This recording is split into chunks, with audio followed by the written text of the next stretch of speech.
single desire that dominated my search for delight was simply to love and to be loved. But no restraint was imposed by the exchange of mind with mind which marks the brightly lit pathway of friendship. Confusion of the two things boiled within me. In Book 2 of Augustine's Confessions, we begin to hear accountings of Augustine's adolescence. And with both the dual-pronged parts of adolescence, which is the discovery of what we really actually want, but also the incredibly dumb missteps that we take along the way. One of the things that Augustine is going to discuss at length in a couple of sections of this particular part of the book is the relationship between virtue and vice. Now, he's going to use the word vicious a lot. And sometimes we have the word vicious in the English language as being sort of a cognate to violence. That could certainly be the case, but viciousness, in the way that Henry Chadwick is translating Augustine, is particularly looking at the relationship between the virtues and the vices. For those of you who are not familiar with the traditional breakdown of virtue and vice, virtue and vice is a specific kind of moral theology. In other words, sometimes called virtue ethics, how we live morally in the world according to this system of virtues and vices. And the important thing to remember about virtues and vices is that it is not the same thing as saying that virtue is on one side and vice is on the other, and we have to choose virtue rather than vice. That's not how virtue and vice usually functions. In fact, virtue is a right balance between extreme positions. So it would be as if instead of a choice of either or, it rather is a gradation where the middle is where you want to be at and not at the extreme ends.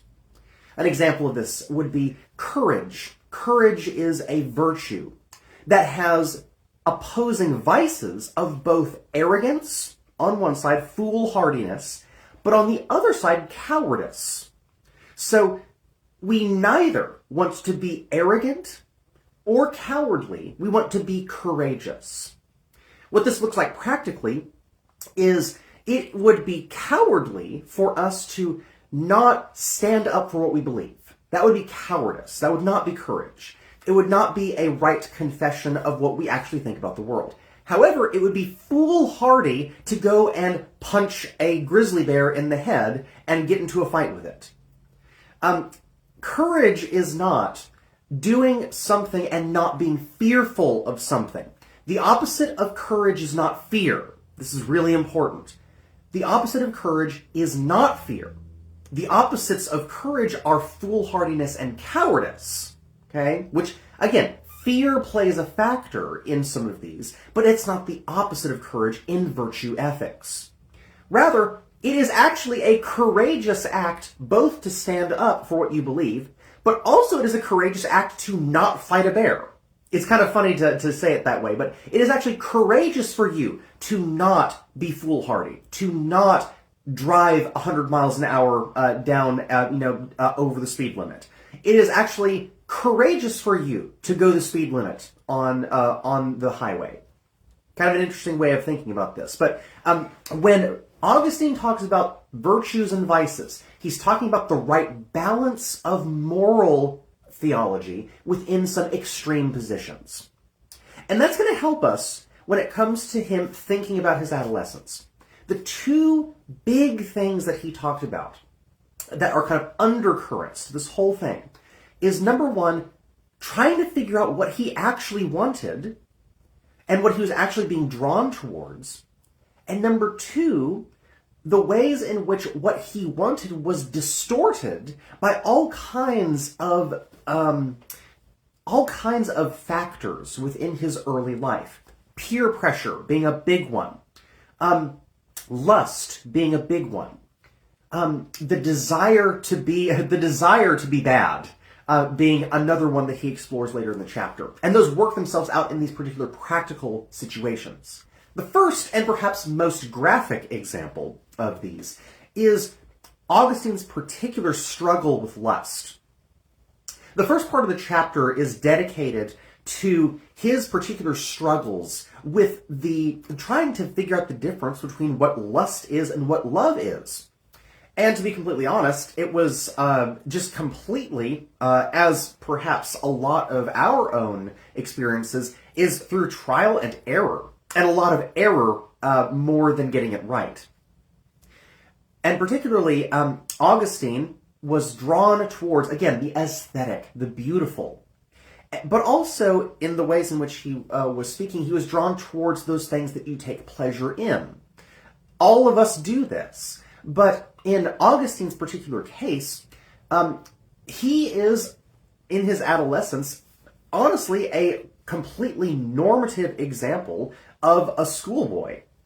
And in that way, his particular times between the ages of about 13 to 17 are really dotted by a lot of the really familiar struggles that people that are within those age ranges really struggle with. And I think it's actually quite wonderful that he starts the chapter by stating what he now realizes he wanted, which was he wanted to love and to be loved. He recognizes in himself that his desire was towards a good end, but rather the way that he fulfilled that desire had a distortion within it. And hold that thought, because when we get to chapter 3, we're going to start talking about his underlying theology of what evil is. But he desired the good, but he could not accomplish the good based upon his own attempts. You can almost hear in the back of your mind the passage of St. Paul's letters of the good that I want to do, that I can't do, and the bad that I don't want to do, that's what I do. And St. Paul kind of throws his hands in the air and says, "Wretched man that I am, what is to save me from this?" And Augustine comes to the same conclusion that, of course, St. Paul does. Thanks be to God through Jesus Christ that this is how this happens. But we're not there yet. Augustine instead is tracking the particular points at which he fell into some pretty amazingly disgusting stuff.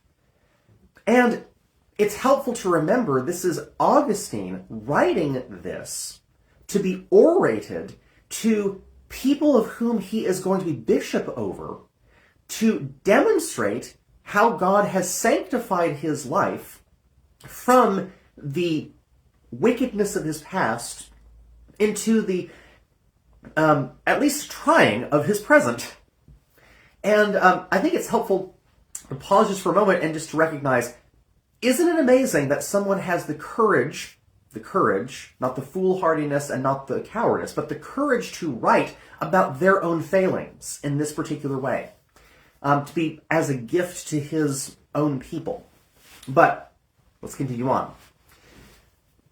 I think he highlights a really important thing, which is it is so hard to differentiate between lust and love if you are not clear as to what you mean by love.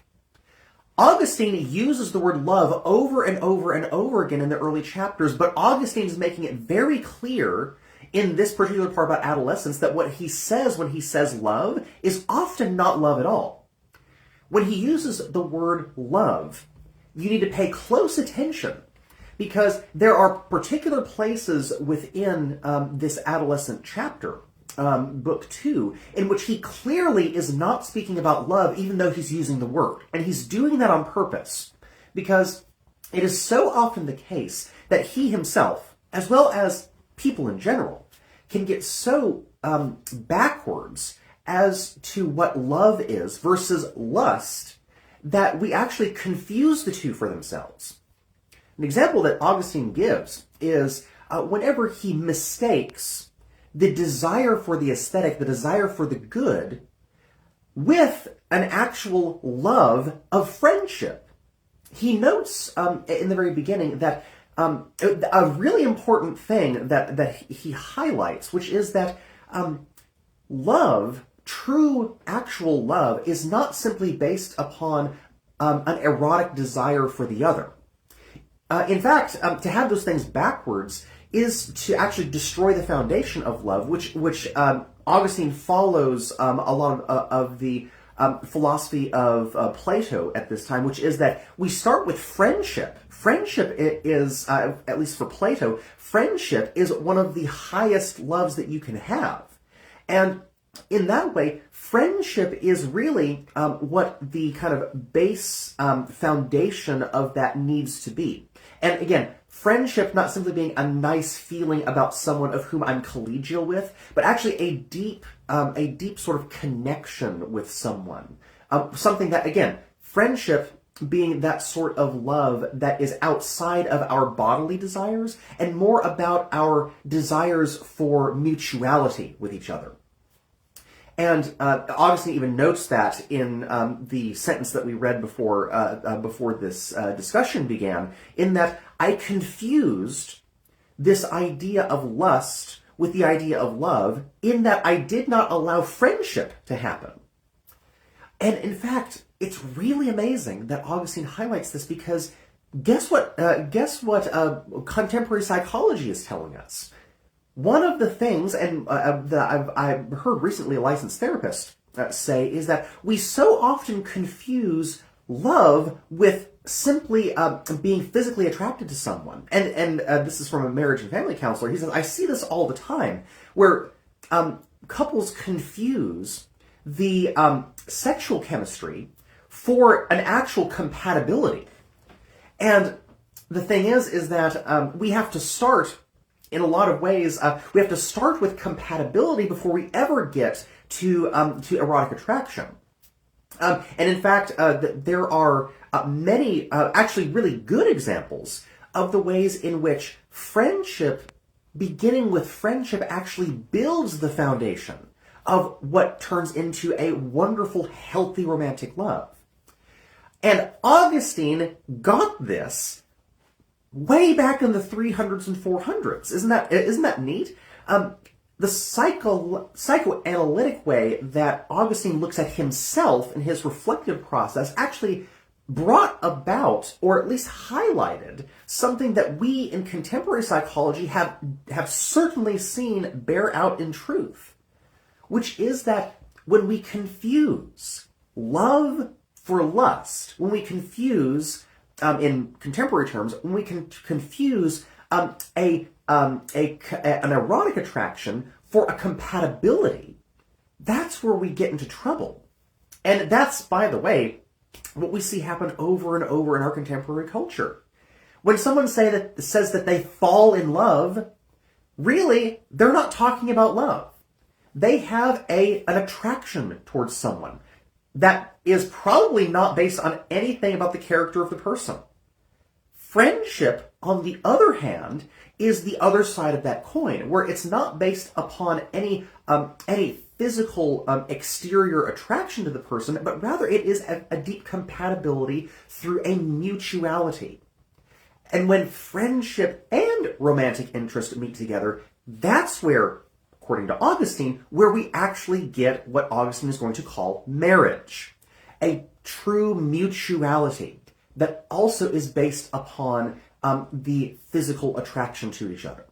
Because an undercurrent that we need to also point out, Augustine is not saying that the physical romantic relationship is a bad thing. Remember, Augustine comes from a philosophy that will say that explicitly, Manichaeism. Augustine is instead rehabilitating his own sort of philosophy of the self in this way, because Augustine is not saying, under any circumstance, that the physical relationship between the married couple is a bad thing. This is something that he wants to spell out pretty clearly, but we lose that. We lose that whenever he describes all of the distortions that can happen in that relationship. So, underlying theme. Notice that Augustine never condemns the physical relationship. What he condemns is the false love of lust. Which, to go back to virtue ethics, when we talk about physical attraction and lust being one of those deadly sins, we need to also pay attention carefully to how lust is a distortion of something that is lovely. It is neither a seeking after merely the pleasureful. It's not merely seeking after the surface level physical parts of a relationship. But neither is it complete retreat from those relationships either. Because, again, lust has an extreme opposite, which is the extreme opposite of lust is, in a lot of ways, an antisocial sort of relationship to the world, where we push away all relationships altogether. So lust is the surface level seeking of only the pleasureful, while the antisocial approach to the world is to push away all relationships whatsoever. And in the middle of those is a healthy relationship of love that is an encompassment of a lot of different things. Love is not a synonym for romantic interest. Love is an all-encompassing theological virtue that primarily, as Augustine will say later, is ultimately found in God and ultimately placed a desire within us by God. Again, a good desire that Augustine points out is to love and to be loved. But we have to do it in the right fashion. And all of that, by the way, is caught up in the other parts of this chapter as well. When Augustine talks about peer pressure, about him not, in fact, desiring to do the evil, some of the evil things that he had done, such as participating in bullying of some people, such as stealing, such as hazing rituals of some sort with some of the freshmen at the school that he had gone to. But his desire to be part of the in-group, a group that he calls the Wreckers, by the way. What a great name for that. That the group of which he saw as such an evil gang was in fact nicknamed the Wreckers because they wrecked everything in their path. But Augustine points out that his desire to be a part of that group, really, if he kind of isolated himself away from that group, there are some actions he would never have taken. He would never have done some of those wicked acts that he had done if it wasn't for wanting to be a part of the group. Which, by the way, can you see why this is related to love? When we are loving someone or in love with someone, we are loving each other in a complete mutuality. In a way, to be a part of the group is to desire to have a mutual relationship with other people. It's a desire to be a part of something bigger than yourself, outside of yourself. However, peer pressure, what probably all of us can think about examples in our own life, those particular kinds of peer pressure can lead us to take certain actions that we would never do in other cases, but because we so desire to be a part of the group, something bigger than ourselves, we will do all kinds of really silly acts, really stupid things that we do as kids in order to be a part of the group. But Augustine, I think, helpfully points out, desire to be a part of the group is not a bad desire. It's actually a good desire to be in relationship with others. However, the ways in which we go after that desire can have terrible, terrible ways that we work that out. Which leads to one of the more interesting reflections, and one of the more deep reflections in Augustine's Adolescence, which is the reflection over stealing the pears. The theft of the pears from the pear tree is a really interesting example, because it's not just that Augustine stole pears that were of bad quality, but it's his reflection over why he chose to do so.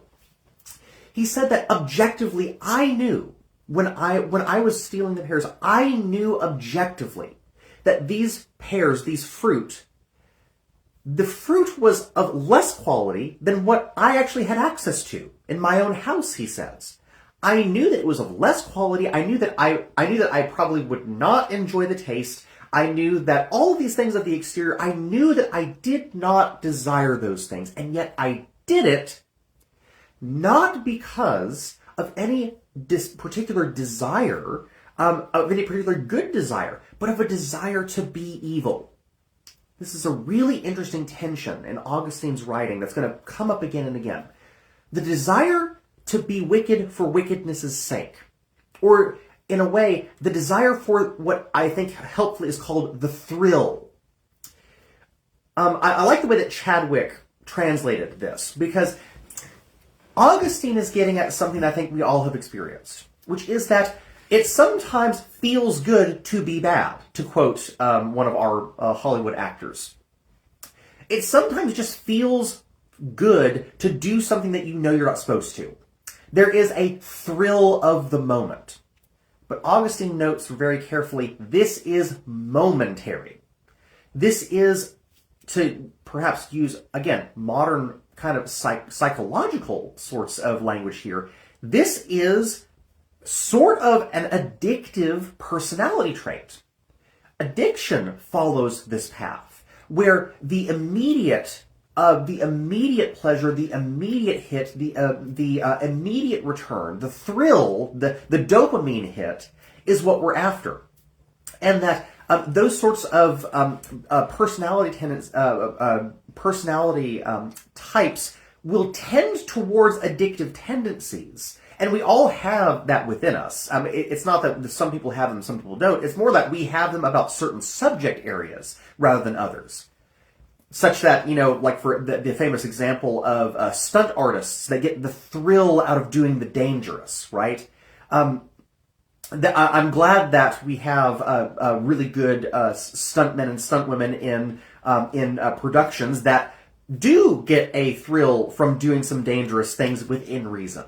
But the thing is that those sorts of dopamine hits are what we have to be careful of, because those can be indications of good things or of exciting things, doing things for the first time, falling in love for the first time, having new experiences for the first time. But it can also have a shadow side, which is what Augustine reflects over in the pears, the pear section. His thieving of the pears was that dopamine hit that after he reflected on, he felt badly about in the aftermath. He didn't actually desire it in the long term anyway, and he actually recognized that about himself in the immediate moment. But there was something that pulled him or that gravitated him to make that decision. And it was that need to do something evil for evil's sake. Pay attention to that. Because this sort of desire or drag towards these certain things that have negative consequences both in the immediate and in the aftermath is something that Augustine will reflect on when it comes to sin, when it comes to the whole concept of evil. Evil can seem like a really good thing in the immediate, but it always has a dehumanizing effect in the long term. And that's really what that adolescent chapter is about, is learning through really bad decisions and through the adolescent poor decision-making that we all perhaps can reflect on in our lives, that we learned the hard way that we make bad decisions, and those bad decisions affect us in the long term, not in the immediate often. But rather it is a long wilting process of the soul that begins to be more and more hollow because we're filling ourselves with things that are not really existing, which is a great opportunity to transition to Augustine's big discussion in chapter 3 over the nature of evil.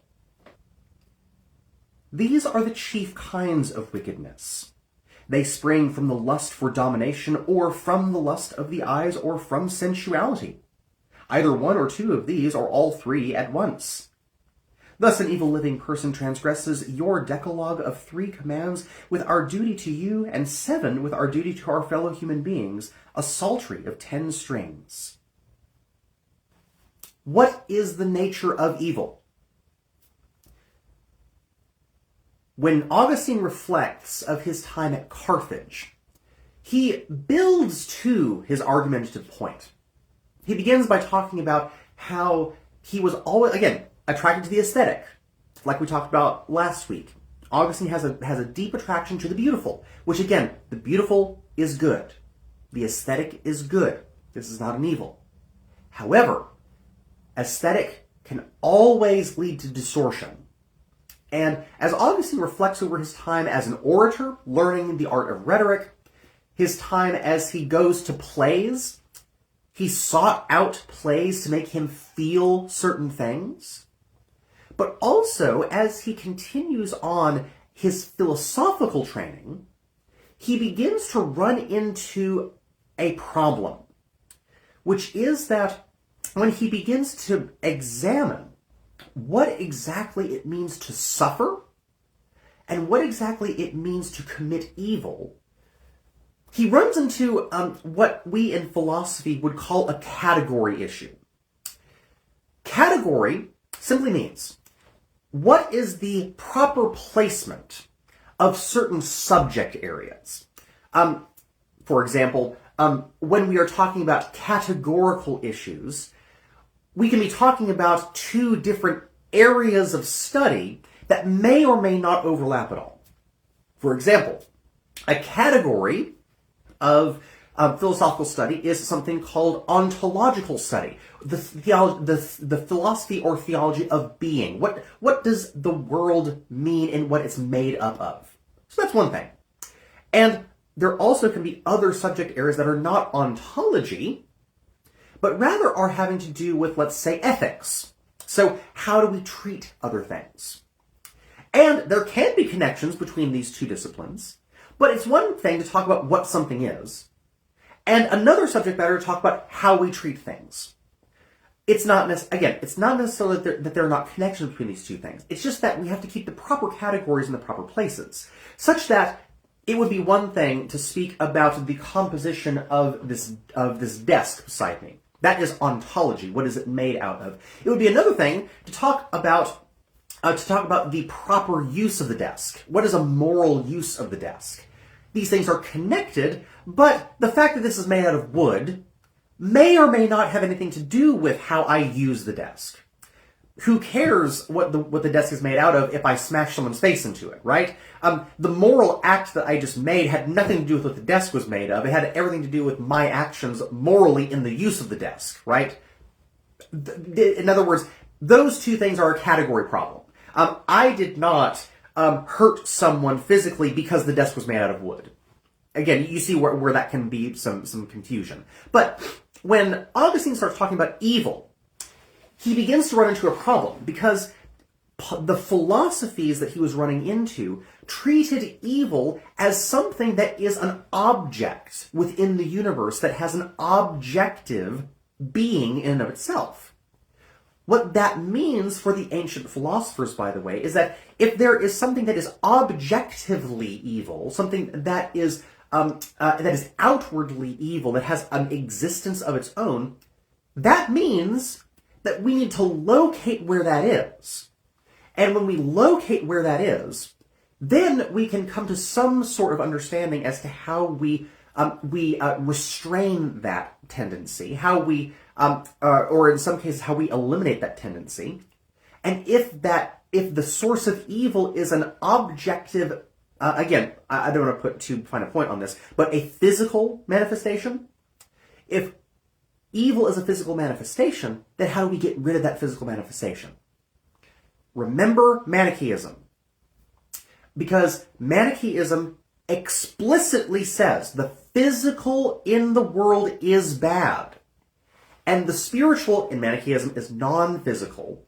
The non-physical in the world is good. Such that Augustine made a really weird remark that I think probably some of you, if you read the chapter, were really confused about, because he talked about the philosophy of Manichaeism in this chapter in that it was said by the Mani philosophers that when you take food, when a saint, when a hero of the Manichaean philosophy would eat, well, how can it be that a Manichae could eat food if physical things are bad things?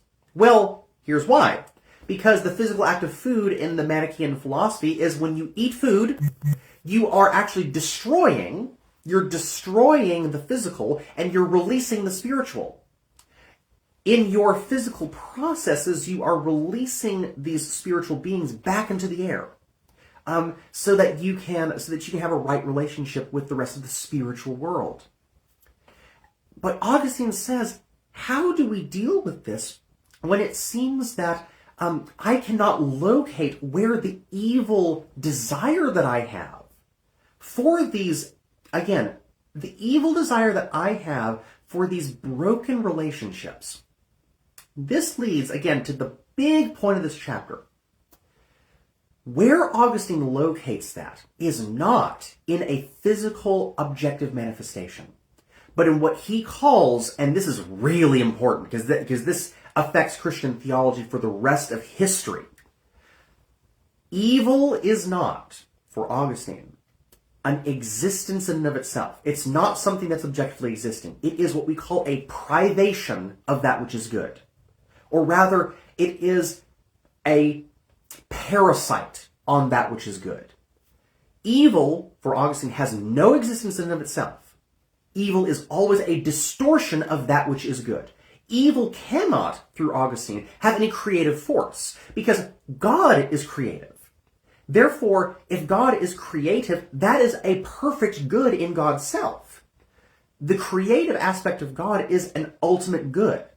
Creativity and creating things is an ultimate good. Hence why when Augustine talks about the marriage relationship, that procreation, that producing offspring, is a good. It is a creative process. It's not an entrapping of souls in a body, which is what Manichaeism would say. It is, in fact, a wonderful, good creative process. But Augustine relocates, really in a powerful fashion, evil as a privation of that which is good, such that we can talk about lust as a distortion of what true romantic love is supposed to look like. We can talk about thievery as a distortion of what actual need of food looks like. Again, we can think of all kinds of examples of this, but the reason why this is important, that this is the most important, because most of that chapter is self-explanatory. It's more of autobiography. But undercurrent in all of this is Augustine's continued reflection over how he got this so backwards. That his desire to do the evil was not arising out of any sort of objectively existing sort of process, but rather it was out of his own good desire to want love, to want food, to want relationship, and all of the ways in which he pursued those were distortions of all of those things. That's where the distortion came from. And this is something we need to keep in our hats as we read the rest of the Confessions. The relationship as evil not being something that is objectively in the world. It's not found in physicality. It's not found in like this desk. It's not found in my own ontology of being, but rather it is in the wrong desires, the wrong bent desire towards that, which is a function not of the being of someone, but of the will of someone. And so, when you get ready to read these next chapters, pay careful attention to Augustine's seminal philosophy that evil is not a thing. Evil is not a thing in and of itself. It is a privation of that which is a good thing. It is the entropy in the system, so to speak. But that being said, evil, in all of the cases that Augustine is going to reflect on it, is this thing that is drawing me away by the will, away from that which is actually objectively good for me. The desire for love, the desire for romance, the desire for watching a good play is perfectly good. However, those outcomes of that desire can be done in really destructive fashion.